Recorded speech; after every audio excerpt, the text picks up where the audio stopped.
السلام علیکم ورحمۃ اللہ وبرکاتہ۔ حضرات محترم، آج کی اس ویڈیو کے اندر ہم گفتگو کریں گے طاہر القادری کہ جو اس وقت میں طاہر القادری نہ ہو کر کے اب طاہر الپادری بن چکا ہے، اس کے بارے میں ہم گفتگو کریں گے کہ آپ دیکھیے کہ آج کل یہ صلح کلیت کو بڑا عام کرتے ہوئے نظر آ رہے ہیں، صلح کلیت کی دعوت دیتے ہوئے نظر آ رہے ہیں، اور ابھی فی الحال یہ مولانا طارق جمیل سے ملے اور وہاں پر یہ کیا بات کر رہے ہیں۔ پہلے آپ یہ ویڈیو سنیے، پھر انشاءاللہ اس کے اوپر ہم گفتگو کریں گے۔ اس لیے ہم نے جنگ لڑی ہے فتنہ تکفیر کے خلاف ساری زندگی۔ کسی کا حق نہیں ہے کسی کو کافر بنانے۔ صوفیاء، ہم صوفیاء کے مشرب کے لوگ ہیں۔ صوفیاء مسلمان بناتے تھے اور تم آج کافر بناتے ہو۔ وہ اسلام میں داخل کرتے تھے، تم اچھے بھلے مسلمانوں کو اسلام سے خارج۔ اس لیے ہم نے اس کے لیے آپ کو پتہ ہے 35-40 سال جنگ لڑی، مگر اللہ نے کامیابی دی، وہ زبانیں بند ہو گئیں۔ ابھی پھر کچھ عرصے میں چل پڑی۔ وہ ہوتا رہتا ہے اس طرح کی سوچ جو ہے، وہ خارجیت کی سوچ۔ وہ پہلے حضرت مولانا طارق جمیل صاحب کے لوگوں میں داخل ہو گئی تھی ایک زمانے میں۔ حضرات محترم، جیسے کہ ابھی آپ نے ویڈیو سنی طاہر الپادری کی، یہ صاحب بڑا دعویٰ کرتے ہوئے نظر آ رہے ہیں کہ صاحب ہم اہل سنت والجماعت سے ہیں اور ہم صوفیہ کے مشرب سے ہیں۔ صوفیہ لوگ وہ ہوا کرتے تھے جو اسلام میں داخل کیا کرتے تھے، لوگوں کو اسلام سے نکالا نہیں کرتے تھے جیسا کہ آج کل کیا جا رہا ہے۔ اور اس کا سیدھا سادہ جواب یہی ہے کہ جو ٹارگٹ کر رہا ہے طاہر الپادری، یہ اہل سنت والجماعت جو اس دور کے اندر بریلویت کے نام سے مشہور و معروف ہے۔ آپ دیکھیں گے کہ اس ویڈیو کے اندر بھی لکھا ہوا ہے، ایک طرف بریلوی لکھا ہوا ہے، ایک طرف دیوبندی لکھا ہوا ہے۔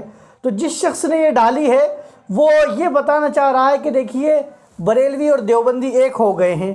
یاد رکھیے، ہم پوری قوم کو، پوری امت کو، میں اپنی طرف سے اور اہل سنت والجماعت کی طرف سے ایک خادم ہونے کے ناطے ایک پیغام، ایک میسج دینے جا رہا ہوں۔ پوری دنیا کے اندر جو اہل سنت والجماعت کا اختلاف ہے، چاہے وہ کسی بھی جماعت سے ہو، تو وہ اپنی ذات کی بنیاد پر نہیں ہے کہ صاحب آپ نے ہمیں اپنے اسٹیج پر نہیں بلایا، یا آپ نے ہمیں دعوت نہیں دی، یا آپ نے ہمیں گھر نہیں بلایا۔ اس بنیاد پر نہیں ہے، نہ ہی اس بنیاد پر ہے کہ کسی نے فاتحہ دلائی ہے یا نہ دلائی ہے، کوئی قبرستان جاتا ہے یا نہیں جاتا ہے، کوئی قبروں کی زیارت کے لیے جاتا ہے یا نہیں جاتا ہے، کوئی مزاروں کی زیارت کے لیے جاتا ہے یا نہیں جاتا ہے، یا کوئی مزار پہ چادر چڑھاتا ہے یا نہیں چڑھاتا ہے۔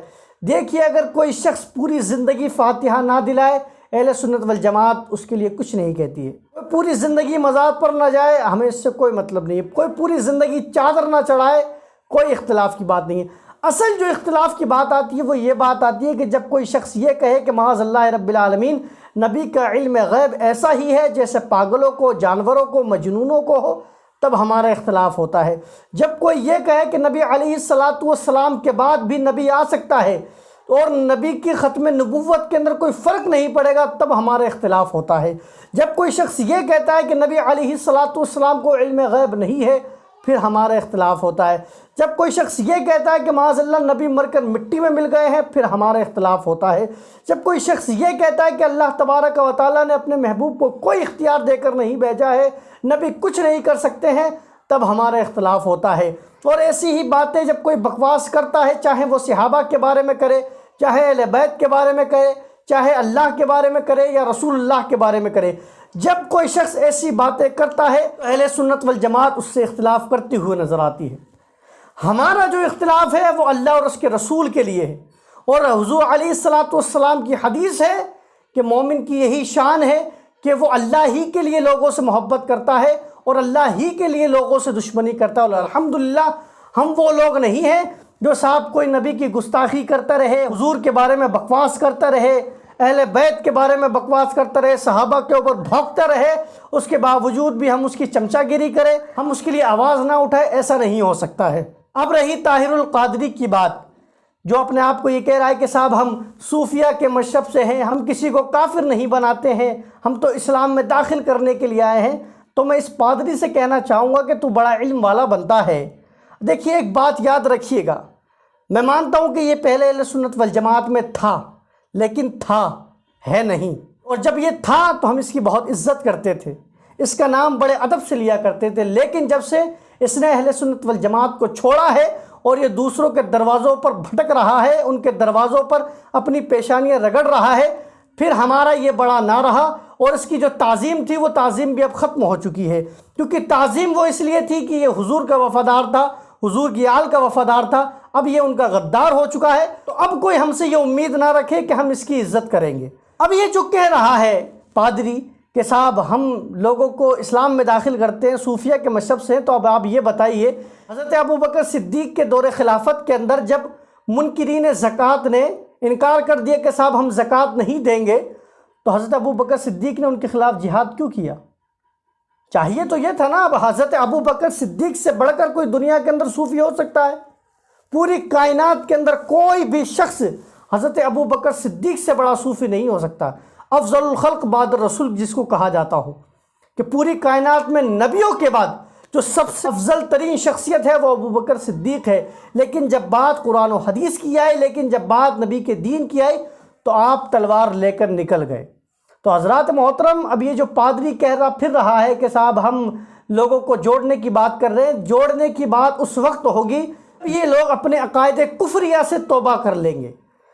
کوئی بھی شخص ہو، جب بھی اگر وہ لوگ اپنے عقیدوں سے توبہ کر لیں گے، ان سے معافی تلافی کر لیں گے، تو ہمارا ان سے اختلاف ختم ہو گیا۔ کوئی ہمارا ذاتی اور خاندانی اختلاف کسی سے نہیں ہے، ہمارا جو اختلاف ہے وہ حضور کی وجہ سے، اور انشاءاللہ عز و جل جب تک وہ باقی ہے تب تک ہمارا اختلاف رہے گا۔ اور اعلیٰ حضرت علیہ رحمت و رضوان نے صاف صاف یہ بات کہی ہے کہ جب تک کوئی سنیت سے جڑا ہوا ہے، مطلب حضور کا غلام ہے، تب تک ہی وہ ہمارا بڑا ہے۔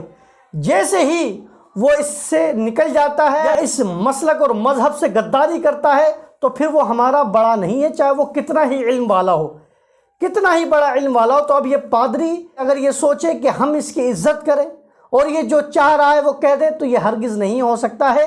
اور ایک بات یاد رکھ لیجئے طاہر القادری کے لیے کہ اس کے اوپر کفر کا فتویٰ بھی لگا ہوا ہے، اور جن لوگوں نے کفر کا فتویٰ نہیں لگایا ہے تو یاد رکھیے اہل سنت والجماعت کا اس بات پر دو ٹوک فتویٰ ہے۔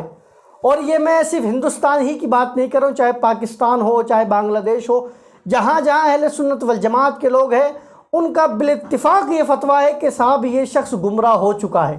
گمراہیت کے بارے میں تو کسی کے اختلاف نہیں ہے، کچھ لوگوں نے کفر کے بارے میں ضرور سوچا سمجھا ہے، لیکن کچھ لوگوں نے اسے کافر بھی کہہ دیا، جیسی اس کی حرکتیں ہیں۔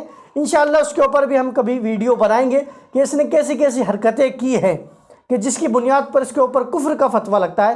اللہ تعالی ہم تمام لوگوں کو ایسے فتین لوگوں سے، ایسے دھوکہ باز لوگوں سے محفوظ و مامون عطا فرمائے۔ واللہ تعالی اعلم۔ السلام علیکم ورحمۃ اللہ وبرکاتہ۔